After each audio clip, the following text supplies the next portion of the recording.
여러분과 나누려는 말씀은 우리 대강절에 맞는 빛 되신 예수님께서 하신 가장 대표적인 상징적인 구원 사건을 말하고 있습니다. 오늘 세례식 때문에 굉장히 압축해서 말씀을 드리려고 생각합니다. 9장 1절부터 41절까지 우리 큐티 묵상 본문은 금요일, 토요일 그리고 월요일까지 걸쳐 있는, 그래서 오늘 1절부터 7절을 읽었고, 이 날 때부터 맹인되었던 사람이 눈을 뜬 이야기, 여러분과 함께 어둠 속에 빛이 비칠 때라는 제목으로 말씀을 나누려고 합니다. 첫 번째 제목은 Amazing Grace, 치유의 의미입니다. 예수님께서 길을 가시다가 날 때부터 맹인된 사람을 보았습니다. 아마도 초막절과 수전절이라고 부르는 한우카 절기 사이에 일어난 일 같습니다. 날 때부터 맹인된 사람, 그는 아무것도 보지 못하는, 그 얘기는 두 가지 진실을 담고 있습니다. 육체적으로 시력이 없어서 보지 못한다는 것. 보지 못한다는 것은 뭐냐면 어둠이 지배하고 있다는 뜻입니다. 하나님이 세상을 창조하기 전에 어둠이 지배했습니다. 또 한 가지 진실은 인간의 본다는 말에는 반드시 두 가지 의미를 가지고 있습니다. 눈으로 본다는 것이 그 출발점이라면, 그러나 그 안에 또 다른 세계가 있습니다. 여러분, 눈을 한번 감아 보실래요? 예, 그렇습니다. 육체적으로 눈을 감으면 어둠 안에, 커튼 안에 갇히게 되지만, 그러나 열리는 또 하나의 세계가 있습니다. 그래서 우리는 내면으로도 보는 것입니다. 그가 날 때부터 눈이 멀었다는 것은 육체적으로도 시력이 없고 내면에서도 빛을 알지 못한다는 것입니다.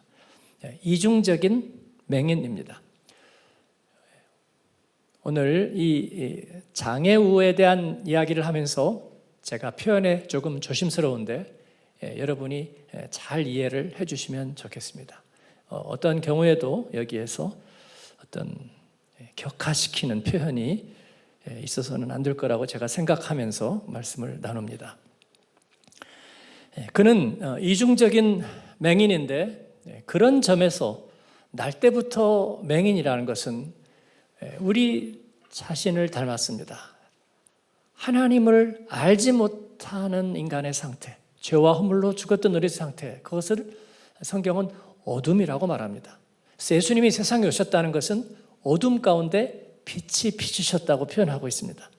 그런데 제자들은 이 모습을 보면서 예수님께 질문을 던지는데 뭐라고 질문하냐면, 저 사람이 날 때부터 눈이 먼 것이 누구의 죄 때문입니까?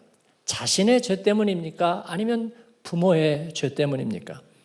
이 말은 사람들이 가지고 있는 질병이나 고난이 죄와 연결되어 있다는 생각을 반영하고 있습니다. 그런데 이것은 종교적이거나 교리적인 이야기는 아닙니다.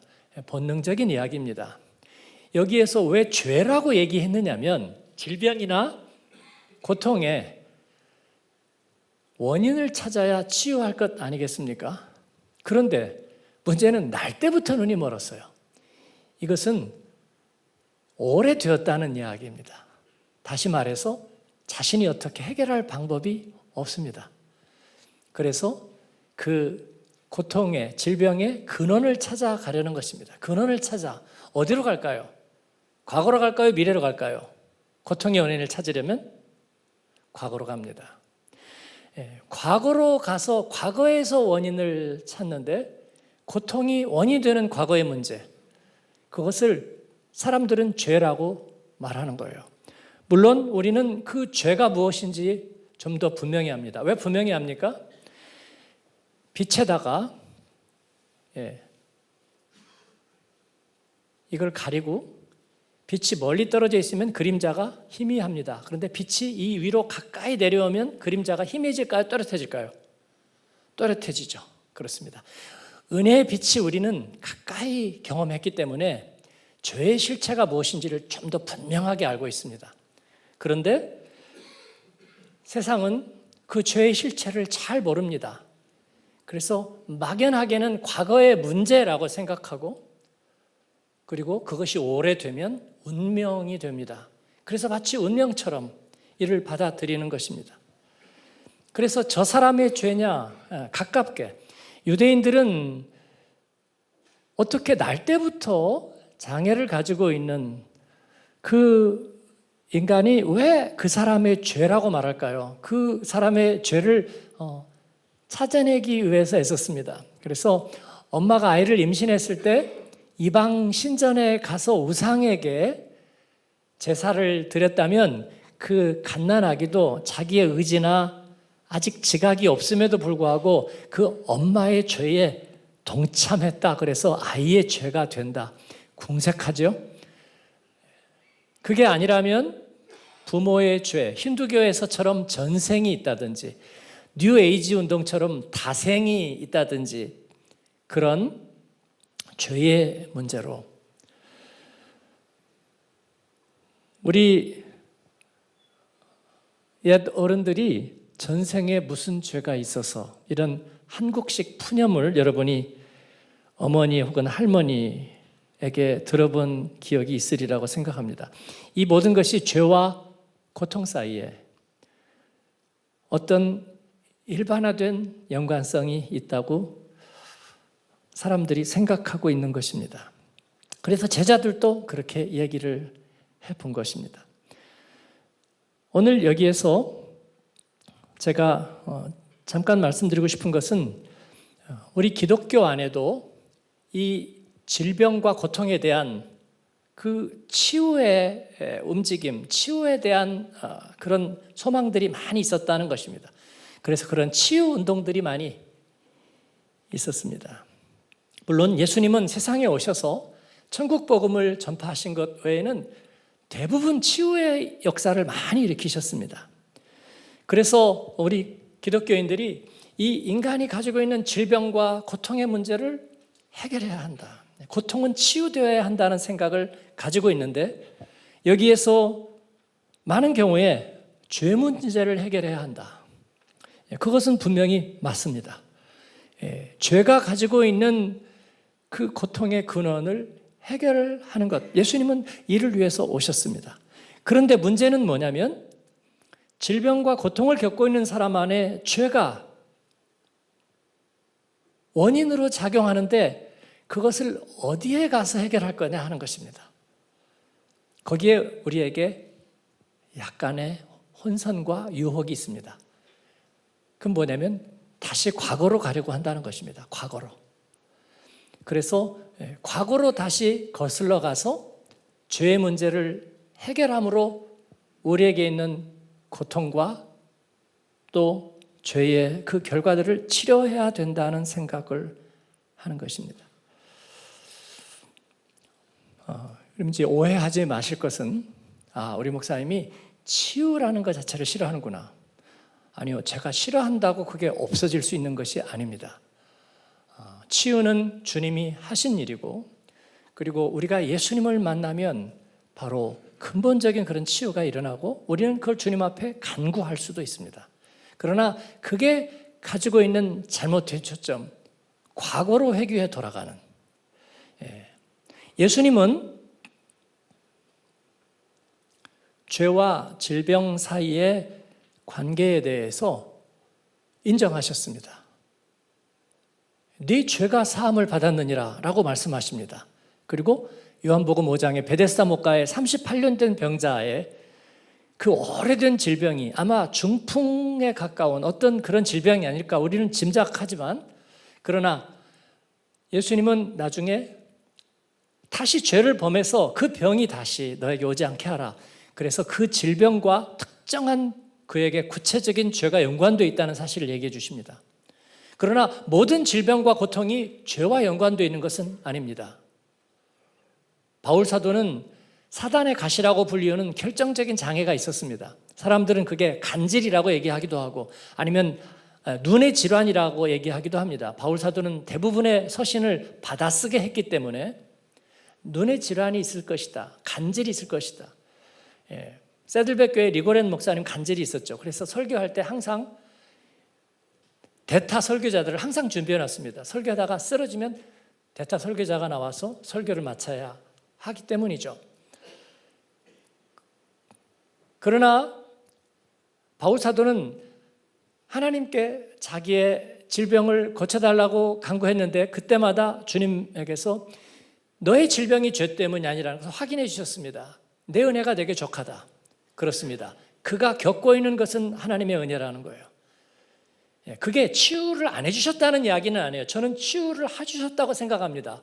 다만 그의 질병이 죄로 인한 것이 아니다. 여러분이 지난주에 또 그 지난주에 또 지난달에 지난 삶에서 겪었던 일들이 죄로 인해서 막연하게 죄로 인해서 생긴 일들만은 아니라는 거예요. 그리고 그것이 죄와 연결되어 있다고 할지라도 우리는 그것 때문에 다시 과거로 돌아갈 필요가 없다는 것입니다. 질병이 개인적이고 특정 부위에서 구체적일 때는 그 원인을 찾는 것이 어렵지 않습니다. 그런데 우리가 편두통이나 이런 약을 먹어도 검사를 해도 드러나지 않는, 그리고 또 어떤 정신적인 심화, 그런 고통이 아주 오래되고 그리고 그 이유를 잘 발견하지 못할 때는 이것이 추상화됩니다. 그래서 마치 운명처럼 오랜 세월 유럽 사회가 계급 사회였습니다. 그래서 그들은 그것을 가난을 운명으로 받아들입니다. 자기의 계층을 운명으로 받아들입니다. 모든 문제는 그래서 과거에 있다고 생각하게 되는 것입니다. 그래서 죄의 실체는 항상 과거에 있다고 사람들은 생각했고, 그리고 그 과거로 돌아가면 발견할 수 있느냐? 발견할 수 없습니다. 어둠 속으로 점점 사라집니다. 그래서 사람들은 과거의 문제를 해결해 줄 수 있는 영웅이나 초인이나 아니면 그런 신적인 사람을 기다렸습니다. 그래서 그들이 와서 과거의 문제를 해결해 줄 거라고, 자기들의 운명을 역전시켜 줄 거라고, 자기들의 한을 풀어줄 거라고 백마 타고 오는 초인을 기다렸습니다. 예수님에게도 그들이 와서 다시 어긋난 역사를 다시 고쳐주시기를 바라고, 로마의 지배로부터 해결해 주시기를 바라고, 과거의 명예로부터 해결해 주기를 바랬습니다. 그러나 인류 역사가 얘기 주는 것은 무엇입니까? 그들이 와서 영웅이 와서 우리의 시대를 새롭게 해줄 것이다. 그러나 그들이 남긴 말은 뭐예요? 역사는 되풀이된다입니다. 역사는 되풀이된다고요. 그렇습니다. 과거는 되풀이된다는 것입니다. 그래서 무슨 기시감, 데자뷰 이런 말을 하면서 자꾸 되풀이된다고 말을 하는 거예요. 예수님은 그들의 질문에 단호하게 말씀하십니다. 이 사람이나 그 부모의 죄로 인한 것이 아니라 이 사람이 날 때부터 눈을 먼 것은, 그러면 뭐죠? 하나님이 하시는 일을 나타내고자 하십니다. 아멘. 그가 이 눈먼 사람이 보지 못하는 것은 영적인 어둠입니다. 영적인 어둠. 그것은 과거로 돌아가서 다시 불을 켤 수 있는 것이 아니라 하나님의 빛으로만 지금 비출 수 있습니다. 예수님은 내가 그 빛이라고 말씀하시는 것입니다. 이 이야기는 단순한 눈을 뜨는 치유의 이야기가 아니라 그것 치유는 결과이고 빛이신 예수님을 만날 때 우리에게는 어떤 일이 일어나는가의 이야기입니다. 치유는 목적이 아니라 예수님 만난 결과인 줄로 믿습니다. 예수님은 낮에는 자신을 보내신 하나님의 일을 하리라고 말씀하십니다. 밤이 되면 그때는 아무것도 일할 수 없다 말씀하시는 거예요. 과거로 돌아가는 것은 여러분 어둠 속으로 들어가는 거예요. 어둠 속으로. 그러나 주님은 빛으로 일하십니다. 여러분 성경에서 예수님이 치유를 하실 때 살짝 암실에 들어가거나 지하실이나 숨어서 하시는 걸 본 적이 있으신가요? 한 번도 그러지 않으셨습니다. 언제나 다 드러나게 하셨습니다. 수술실의 조명이 가장 밝게 빛나는 것과 저는 비슷하다고 생각합니다. 예수님은 빛으로 일하십니다. 오늘 여러분에게 그 빛이 임하시고 여러분이 그 빛을 경험하게 되기를 축원합니다. 예수님은 내가 세상의 빛이라 말씀하시고 이 병자를 치유하는데 말씀으로만 왜 하지 않으신가? 왜 땅에다가 침을 뱉어서 그걸로 진흙으로 머드팩을 만드셨는가? 그리고서 눈에다가 바르고 나서 그 다음에 또 거기서 바로 눈을 뜬 게 아니에요. 그러니까 왜 바로 안 눈 뜨냐? 여러분 진흙으로 머드팩을 붙였는데 어떻게 눈을 뜨겠어요? 그럼 눈에 흙 들어가지. 그러니까 실로암 못에 가서 씻으라. 재밌는 게 뭔지 아세요? 나중에 바리새인들이 와서 그 사람을 신문합니다. 그 사람이 누구냐? 어떻게 했느냐? 그런데 이 사람이 답답한 거예요. 왜냐하면 이 사람은 예수님을 본 적이 없어요. 왜냐하면 눈에다가 머드팩을 붙여가지고 실로암 못으로 보내버렸어요. 그래서 눈을 씻으니까 거기서 눈이 밝아지고 눈을 떴는데 보니까 예수님은 없었어요. 그러니까 뭐예요? 그 사람 나를 알아도 나는 그 사람을 모릅니다. 모르는 게 아니라 보지 못하였습니다. 그런 거예요. 왜 진흙으로 팩을 만들어서 그렇게 붙이셨을까? 거기에는 여러 가지 재미있는 추측들이 있지만 그러나 알 방법은 없습니다. 그의 침의 효능이 있었을까? 아니면 흙을 통해 아담을 빚으신 하나님께서 눈이 먼 사람에게 뭔가 흙이 좀 부족하구나 그래서 거기다가 보충제를 바르셨을까? 아니면 어떤 분은 엘리야가 갈멜산에서 불을 내리도록 기도할 때 거기에다가 제단에 뭐를 부었어요? 물을 부었습니다. 그러니까 불을 내려야 되는데 거기다가 물을 부었다는 건 그 물은 뭘까요? 신라일까요? 불이 더 확 붙도록? 아니요, 그냥 물이었습니다. 그건 뭐냐면 하나님이 내리시는 불이 얼마나 강력한지를 입증해주는 반증이었어요. 그죠? 그런 것처럼 어떤 사람은 예수님이 눈을 뜨게 하기 위해서 아예 못 뜨도록 진흙으로 딱 막아놓고 하나님이 눈 뜨게 하시는 힘이 얼마나 강력한지를 보여주려고 했다. 시간도 없는데 넘어가겠습니다. 저는 그렇게 생각합니다.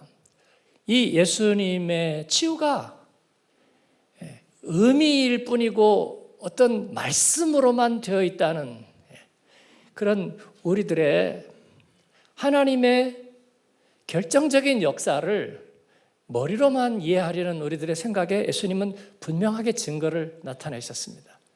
그의 치유는 구체적인 것입니다.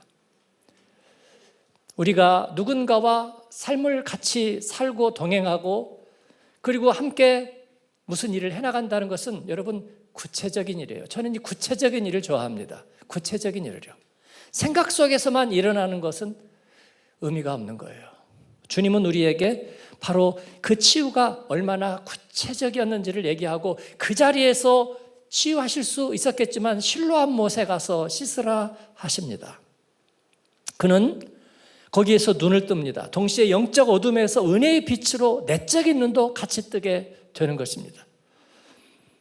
그는 눈을 떴다는 것은 주님이 그에게 은혜의 빛을 이식시켜 주셨다는 거예요. 각막 이식을 해주시듯이 그에게 은혜의 빛을 이식시켜 주셨습니다. 그러니까 그 렌즈로 눈을 뜨니까 단번에 보이는 것입니다. 뭐가 보여요? 세상의 사물이 보이기 전에 그는 하나님의 은혜로 세상을 볼 수 있게 되었습니다. 할렐루야. 그래서 그 하나님이 지으신 세상, 하나님이 부르신 세상, 하나님이 내게 주신 생명의 의미가 보이기 시작하는데 그는 급속도로 믿음이 성장합니다. 그는 처음에 예수라 하는 그 사람이라고 얘기했다가 그 다음에는 그가 선지자입니다 얘기했다가 30절에는 이 사람이 내 눈을 뜨게 하였습니다 라고 얘기했다가 38절에는 주여 내가 믿나이다 라고 그렇게 고백하기에 이르는 것입니다. 과거로 돌아가는 게 아니라 주님의 은혜가 내 눈을 뜨게 하면 과거의 의미가 자기가 바뀌는 것입니다. 그리고 우리는 빛 되신 주님으로 인하여 눈을 뜨고 치유되는 줄을 믿습니다. 그 치유는 전인적입니다. 정신만 개조되는 것이 아니고 그냥 그렇다고 여기는 가상적인 믿음이 생기는 것이 아니라 내 육체와 내 정신과 그리고 하나님 앞에서 내 영이 변화되고 치유되는 것을 믿습니다. 아멘. 두 번째는 빛과 어둠의 진실입니다. 치유받은 사람은 육체의 눈을 떴지만 세상에 대하여만 눈을 뜬 게 아니라 은혜의 빛을 가지고 보기 시작했습니다. 그는 예수님을 제가 못 봤다고 그랬잖아요. 그럼에도 불구하고 그의 믿음의 성장을 무섭게 나타내면서 예수님이 누구인지 이해할 수 있었습니다. 그는 하나님이 자신에게 보내신 분입니다. 그리고 그가 한 일을 깨닫고 선포할 수 있었습니다. 그가 한 고백은 그냥 고백이 아닙니다. 그가 한 고백은 모든 예수님 만난 사람들에게 그 모범적인 결구가 되는 영원한 카피. I was blind, but now I see. 내가 보지 못했으나 그러나 나는 이제 봅니다. 이중적인 계한, 눈으로 보기 이전에 영적인 눈을 열어 하나님이 누구신지를 내가 보게 되었습니다. 놀랍습니다. 빛이 어둠에 비칠 때 이를 환영하는 사람은 어둠에서 해방되고 자유케 됩니다. 그리고 빛의 세계로 들어가는 것입니다. 그런데 이 반면의 진실이 또 무엇인 줄 아십니까? 이를 거부한다면 어떻게 될까요? 빛을 거부하는 사람은 그 빛의 렌즈를 거부하면요, 당연히 보이지 못하겠죠.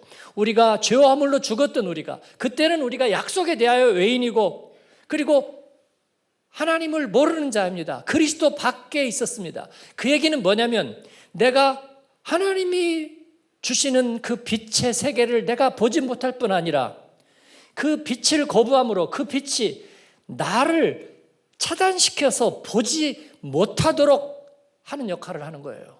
그래서 이 바리새인들은 빛이 어둠 가운데 임하였는데 그들이 거부하였습니다. 거부하였고 그걸 보지 않으려고 하는 거예요. 그러니까 그게 그 빛이 그에게 차단 효과를 나타내면서 그는 점점 보지 못합니다. 이 맹인은 눈을 뜨고 점점 영적으로 성장하고 믿음의 눈이 열려갑니다. 그런데 이 바리새인들은 점점 어두워져서 미궁을 헤매고 있습니다. 예수님이 누구인지 이해하지 못하고 이 치유를 이해할 수 없고 받아들일 수 없습니다.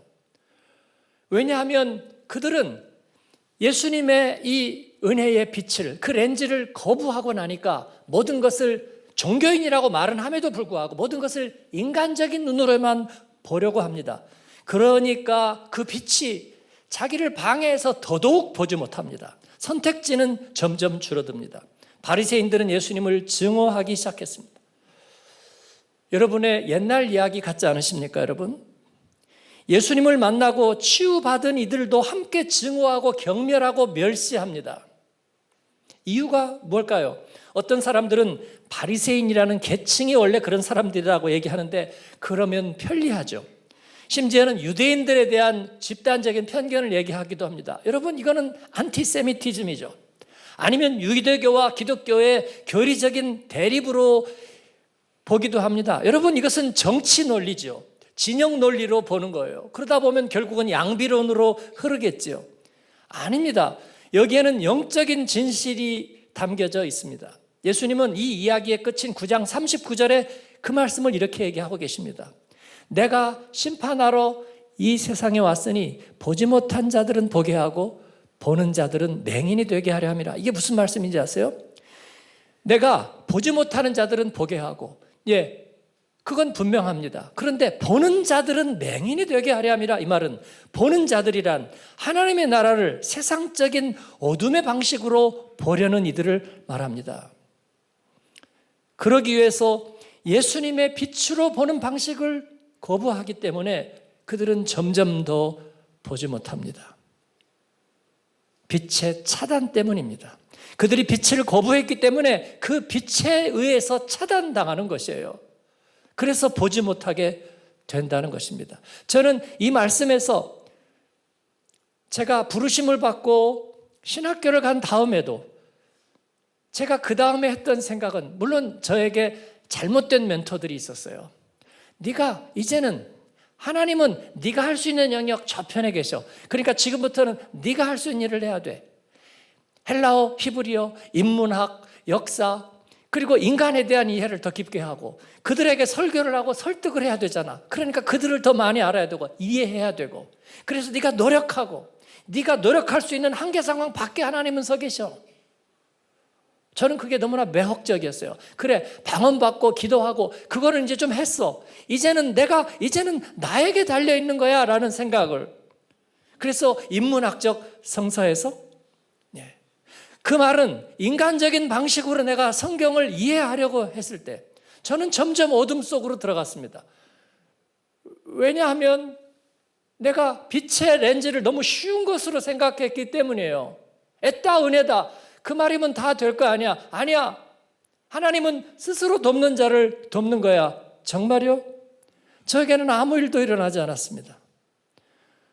바리새인들은 성경을 연구하는 사람들인데 사실은 인간적인 것 이상은 하나도 믿지 못하는 거예요. 그래서 그들의 생각은 점점 미궁으로 빠져들어가고 그들은 예수님을 십자가에 처형하는 자리에 서게 되었습니다.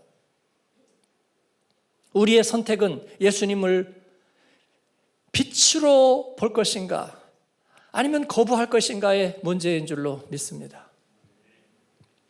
예수님은 내가 온 것은 사람이 그 아버지와 딸이 어머니와 며느리가 시어머니와 불화하게 하려 함이니, 이 말은 진짜 싸우게 만든다는 것이 아니라 그러한 의미입니다. 눈을 뜬 사람이 은혜의 방식으로 세상을 보는데 그렇지 못하는 사람들은 이로 인해서 저항을 받기 시작한다는 것입니다. 예수님은 이것을 이상하게 여기지 말라고 하셨습니다. 근본적으로 날 때부터 눈이 먼 사람이 치유된다는 것은 자신의 방법으로는 어떻게 해볼 도리가 없습니다. 주님은 우리에게 다른 시력을 제공하십니다. 여러분, 은혜의 빛으로 보십시오. 주님과 하나 되십시오. 이것은 주님이 여러분에게 허락하신 일입니다. 인간의 방식으로 모든 것을 이해할 수 있다고 생각하지 마십시오. 하나님이 주신 것으로. 그리고 아주 위험한 것 하나, 과거로 돌아가지 마십시오. 과거는 자기가 스스로 변합니다. 이전 것은 지나갔으니 보라, 새 것이 되었도다. 그리스도 안에 있으면 누구든지 그리스도 안에 있으면 새로운 피조물이라. 할렐루야. 그렇습니다. 과거로 돌아가는 문제, 그게 내적 치유의 이름이든지 어떠한 이름이든지, 물론 내적 치유에서 치유가 일어나는 것을 제가 믿어요. 그리고 모든 치유 운동에서 치유가 일어나는 것을 믿습니다. 그것도 역시 다 은혜로 되기 때문입니다. 그러나 함정은 언제나 있습니다. 과거로 돌아가는, 여러분이 그 점만 경계를 하고 계신다면 우리는 은혜의 길에서 다른 길로 벗어나지 않을 것입니다. 오늘 또 이 말씀을 듣다가 나 내적 치유 참여했는데 그럼 다 잘못돼. 아닙니다. 저는 심판관이 아닙니다. 영적인 멘토이고 복음의 길에서 길을 잃지 않도록 여러분에게 제시하는 거예요. 그것도 은혜로 됐다고 분명히 믿습니다. 그러니까 안심하고 그거 더 이상 돌아보지 마세요. 그러나 우리들의 삶이 자꾸 뒤로 돌아가는, 과거로 회귀하는 것은, 그게 어떤 인문학이나 어떤 이론을 가지고 우리에게 다가오더라도 이것은 은혜의 빛과 양립할 수 없다는 거예요. 빛으로 성장하십시오. 이전 것은 지나갔습니다.